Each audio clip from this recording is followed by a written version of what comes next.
اس کے اوپر غفلتوں کا غبار، گناہوں کی میل، یہ اس انداز کی چیزیں جب آ جاتی ہیں تو وہ روشنی جو ہے وہ اس مدھم پڑ جاتی ہے، درمیان میں آڑ آ گئی۔ سونے رب نے کیا انتظام کیا، حضور کی سونے حبیب کی امت کے لیے کیا انتظام فرمایا؟ کہا روزانہ جہاں بھی تمہاری آبادی موجود ہے، روزانہ 5 مرتبہ اللہ اکبر کی صدائے بلند کر دو، اذانیں۔ یہ ہم جیسے غفلتوں کی غفلت دور کرنے کے لیے سونے رب نے کتنا سونا انتظام کیا اپنے سونے حبیب کی امت کو۔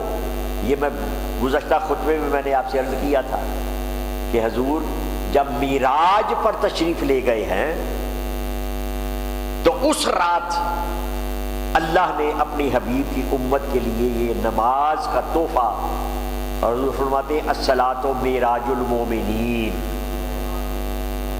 کہا کہ حبیب تجھے معراج عطا فرمایا ہے تو تیری معراج کے صدقے تیری امت کو بھی نماز کی عبادت کی صورت میں معراج عطا کر دیا۔ معراج لفظی معنی تو ہے سیڑھی کے، تو بلندی حاصل کرنا۔ سیڑھیاں کیا ہوتی ہیں؟ ایک سے دوسرا، دوسرے سے وہ پودا جو ہے وہ بنتا چلا جاتا ہے اور آدمی جو ہے وہ چڑھتا چلا جاتا ہے، ٹھیک؟ تو نماز کی اس نماز کی ایک ایک رکعت کے اندر دیکھیں، سوائے رکوع کے کہ رکوع سے جب آپ نے اوپر اٹھنا تو آپ نے سمع اللہ لمن حمدہ، وہ ایک الگ ایک وہ سبق ہے، باقی تمام کی تمام حرکتیں جو ہیں نماز کی ایک رکعت میں وہ اللہ اکبر سے ہوگی۔ شروع ہو رہا ہے اللہ اکبر، رکوع میں جا رہے ہیں اللہ اکبر، تو سوائے وہ سمع اللہ لمن حمدہ اور ربنا لک الحمد کے باقی آپ پہلے سجدے میں جا رہے ہیں تو اللہ اکبر، سجدے سے سر اٹھا رہے ہیں تو اللہ اکبر، دوسری مرتبہ سجدے میں جا رہے ہیں تو اللہ اکبر، پھر سر اٹھا رہے ہیں تو اللہ اکبر۔ اور دوستو غور تو کرو، یہ اللہ اکبر کا اتنا درس جو دیا گیا ہے اس کو جو یاد رکھ لے، اپنے دل و دماغ کے اندر بٹھا لے، کیا وہ کسی باطل کے سامنے جھک سکتا ہے؟ یہ صرف وہی جھکے گا، صرف وہی وہ نام نہاد جسے کمپرومائز کہتے ہیں، کمپرومائز کرے گا جو اپنے اللہ کو بھول چکا، اور وہ ایک زبان سے جو مرضی کہتا چلا جائے کہ میں مسلمان ہوں۔ یاد کریں نا ذرا اپنے پرویز مشرف کو، ایک کال آئی لمبا پڑ گیا، مسلمان کا کیا کام؟ وہی پالیسی آپ کی اب تک کی حکومت جو ہے یہ بھی جاری رکھے ہوئے۔ اللہ اکبر جس نے، اور ہم عملی طور پر اس وقت ہم امریکہ اکبر کر رہے ہیں، امریکہ سے ڈرتے ہیں۔ اللہ اکبر کا جس نے سبق یاد کر لیا پھر وہ دنیا کے اندر کسی اور کو بگ پاور نہیں کہے گا، فلاں بگ پاور ہے۔ سبق تو ہمیں یہ دیا گیا تھا، اللہ اکبر، اللہ سب سے بڑا۔ بات یہاں سے چلی تھی، اب بعد میں آنے والے دوستوں کو شامل کر لیا جائے اس مرحلے پر۔ اسلام کے امتیازات کے حوالے سے میں نے یہ خطبات جمعہ کا سلسلہ شروع کر رکھا ہے۔ آج اس سلسلے کا یہ 8واں خطبہ ہے کہ اسلام کے اندر کون سی ایسی غیر معمولی خوبیاں ہیں جو دیگر مذاہب میں سے کسی کے پاس نہیں۔ تو آج میں نے یہاں سے ذکر شروع کیا تھا کہ مسلمان اللہ کے فضل و کرم سے اپنے عقیدے کے اعتبار سے اتنی ان کے اندر وسعت ہے، اور اتنی آج دنیا اتنی ترقی، یہ مادی طور پر بڑی سائنسی طور پر ترقی یافتہ دنیا ہے جس کے اندر ہم زندگی بسر کر رہے ہیں۔ تو گزشتہ خطبے کے اندر میں نے ایک اشارہ دیا تھا، اس کو تھوڑا سا آگے بڑھا دیں کہ دنیا اس وقت تلاش میں ہے کہ کوئی ایسا آئیڈیا، کوئی ایسا کوڈ آف لائف، کوئی ایسا دستور حیات جو ساری قوموں کے لیے قابل فہم، قابل قبول اور قابل عمل ہو، جس کے اندر یونیورسیلٹی پائی جاتی ہو، آفاقیت ہو، وہ صرف اور صرف اسلام۔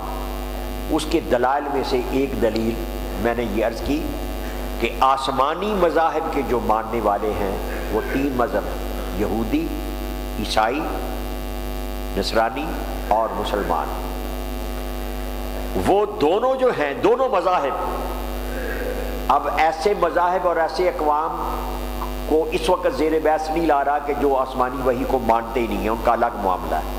یہ جو دعویٰ کرنے والے ہیں کہ ہم آسمانی مذاہب کو ماننے ہیں، وہ جھوٹے ہیں اپنے دعوے کے اندر۔ کیوں جھوٹے ہیں؟ یہودی اگر یہ کہیں کہ ہم حضرت عیسیٰ علیہ السلام کو نہیں مانتے، ہم تو حضرت داؤد علیہ السلام کی زبور اور حضرت سلیمان علیہ السلام اور حضرت موسیٰ علیہ السلام اور بس ان چند انبیاء کو مانتے ہیں، ہم باقی کو نہیں مانتے، تو وہ اپنے کنٹراڈکشن یہ آ گیا، تضاد یہ آ گیا کہ تم یہ بتاؤ کہ موسیٰ جن کو تم مانتے ہو علیہ السلام اور حضرت ہارون اور حضرت داؤد، یہ جن کو تم مانتے ہو، ماننے ان کو نبوت اور ان کو کتابیں کس نے عطا کی؟ اللہ نے۔ تو جس اللہ نے ان کو نبوت اور کتاب اور صحیفہ عطا کیا، وہی اللہ اپنی حکمت سے، اپنی قدرت سے، اپنی مشیت کے ساتھ، اپنے فیصلے کے مطابق کسی اور کو جب وہ نبوت اور کتاب اور صحیفہ دے اور تم یہ کہو کہ ہم نہیں مانتے، تو یہ کیا بات ہے؟ اس کا مطلب یہ ہوا کہ تم نے اللہ کی الوہیت کا انکار کیا۔ اللہ تو وہی ہے۔ اسی طرح عیسائی جو ہیں وہ کہہ دیتے ہیں کہ ہم حضرت عزیر علیہ السلام کو نہیں مانتے۔ مسلمان اس کے مقابلے کے اندر ان کا عقیدہ کیا ہے؟ یہ آیت کریمہ کا ترجمہ سن لیں، اب کتنی وسعت ہے، اور آپ کو اس کی پورے طور پر اس کی شناخت ہونی چاہیے اور اللہ کا شکر ادا کرنا چاہیے کہ ہم ایسے عقائد رکھنے والے ہیں جن کے اندر کوئی نسلی تعصب یا کسی قوم کے ساتھ مجموعی طور پر کوئی عداوت، کوئی بغض یا کوئی کینہ نہ۔ مسلمانوں کا عقیدہ کیا ہے؟ قولوا آمنا، اے مسلمانوں تم یہ کہو ہم ایمان لائے۔ کس کے ساتھ؟ باللہ، اللہ کے ساتھ ایمان لائے۔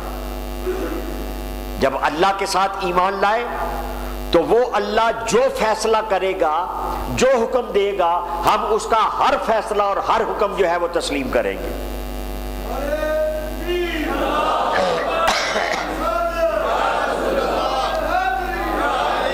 وما انزل الینا، اور جو کچھ ہماری طرف نازل کیا گیا ہے ہم اس کے اوپر ایمان لائے۔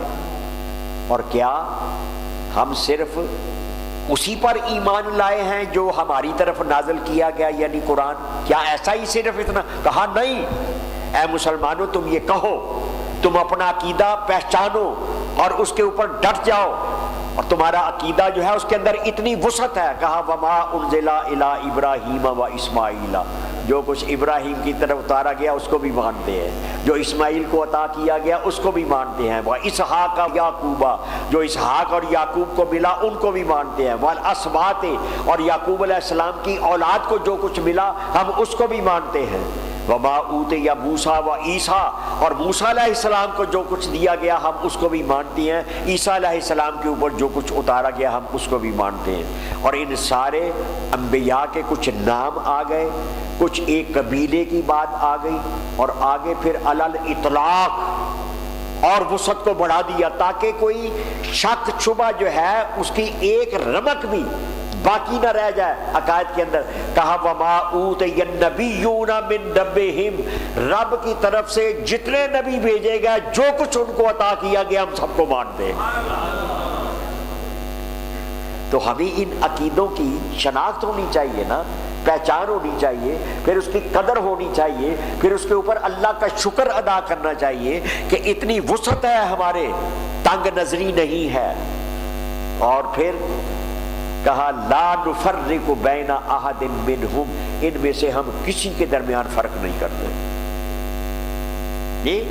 اور وَنَحْنُ لَهُ مُسْلِمُونَ، ہم اس کی ذات اور اس کی صفات اور اس کے کلام کو اور اس کے افعال کو اور اس کے اعمال کو تسلیم کرنے والے۔ یہ جو یونیورسیلٹی ہے، یہ جو آفاقیت ہے، یہ جو گلوبل لیول، اب دنیا کہتے ہیں نا کہ گلوبل ولیج بن گئی، یہ گلوبل ولیج جو بن گیا ہوا ہے تو سارے انسانوں کے لیے، سارے انسانوں کے لیے۔ اب دیکھیں آپ آخر میں آج کے خطبے کے ایک اور اشارہ دیتے ہوئے بات کو ختم کیا، ترقی یافتہ ممالک جن کو کہا جاتا ہے، یہ یورپین مغربی اقوام، یہ امریکہ، یہ برطانوی، یہ فرانسیسی، یہ آپ ذرا اسٹڈی کر کے دیکھ لیں کہ تمام تر مادی اور سائنسی ترقی کے باوجود اور ان کے انسانیت نوازی کے منشور اور نعرے اور پتہ نہیں کتنے کتنے بڑے خوبصورت پرفریب نعرے جو ہیں وہ بنا رکھے ہیں کہ انسانیت، ہیومینٹی کرتے جو ہیں وہ تھکتے نہیں۔ لیکن اب بھی آپ گہرائی کے اندر جا کر اسٹڈی کریں، انالیسز کریں، تجزیہ کر لیں، دیکھ لیں، معلومات دیکھ لیں، کالے اور گورے کا فرق ابھی تک موجود ہے، موجود نہیں۔ یہ ترقی یافتہ اپنے آپ کو کہنے والے، اور ان کے بعض ممالک کے اندر ابھی تک اس دور کے اندر بھی ان کے قبرستان الگ، یعنی یہ وہ گوارا نہیں کرتے کہ جو گوروں کے قبرستان ہیں ان کے اندر کالے انسان اگر فوت ہو گئے ہیں تو اس کا ان کو وہاں دفن کر دیا جائے ان کے قبرستان کے اندر۔ اس کے مقابلے کے اندر ہم جس نبی رحمت صلی اللہ علیہ وسلم کا دامن تھامے ہوئے ہیں، حضور مدینہ منورہ میں ایک دن تشریف فرما ہے تو ایک غیر مسلم کا جنازہ جو تھا وہ گزرا ہے، غیر مسلم کا جنازہ آ رہا ہے، حضور صلی اللہ علیہ وسلم کھڑے ہو گئے، جنازہ گزر رہا، حضور کھڑے ہو گئے۔ تو جنازہ جب گزر گیا تو صحابہ نے عرض کیا کہ یا رسول اللہ یہ تو غیر مسلم تھا۔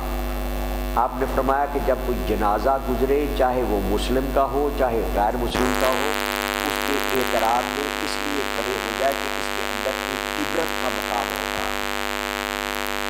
وہ نبی رحمت صلی اللہ علیہ وسلم جو آخری جملے، ابو لہب سگا چچا حضور کا وہ جہنمی ہے، اور کالے بلال کو حضور کہتے ہیں کہ بلال کعبے کی چھت کے اوپر چڑھ جا، ایک دسترخوان کے اوپر اپنے غلاموں کے ساتھ بٹھاتے۔ کوئی کالے اور گورے کا فرق نہیں، کوئی امیر اور غریب کا فرق نہیں، اور کوئی نسلی فرق نہیں۔ نبی کریم صلی اللہ علیہ وسلم ارشاد فرماتے ہیں ایک ضابطہ دیا، اس ضابطے پر اگر آج صرف ایک اس ضابطے کو یاد کر لیں، خدا کی قسم آپ کی اپنی ذاتی تقدیر اور آپ کی ملک اور قوم کی تقدیر بدل جائے۔ وہ کیا ہے؟ حضور فرماتے ہیں ان اکرمکم عند اللہ اتقاکم، تم میں سے سب سے زیادہ عزت والا وہ ہے جو سب سے زیادہ متقی اور پرہیزگار ہے، جو صاف ستھری زندگی بسر کرتا ہے۔ تمہیں لیڈر اپنا منتخب کرنے کے لیے صرف اس کو اگر ایک معیار بنا لو، یہ طرح طرح کے رنگ برنگے میڈک بابو جو پھر رہے ہیں نعرے لگاتے ہوئے اور اپنے اپنے منشوروں کی طرف آپ کو بلانے والے، صرف اسی ایک بنیاد کو اگر ہم سمجھ لیں تو ہماری زندگی کے اندر انقلاب آ جائے۔ اللہ تعالیٰ غور فکر اور ہمیں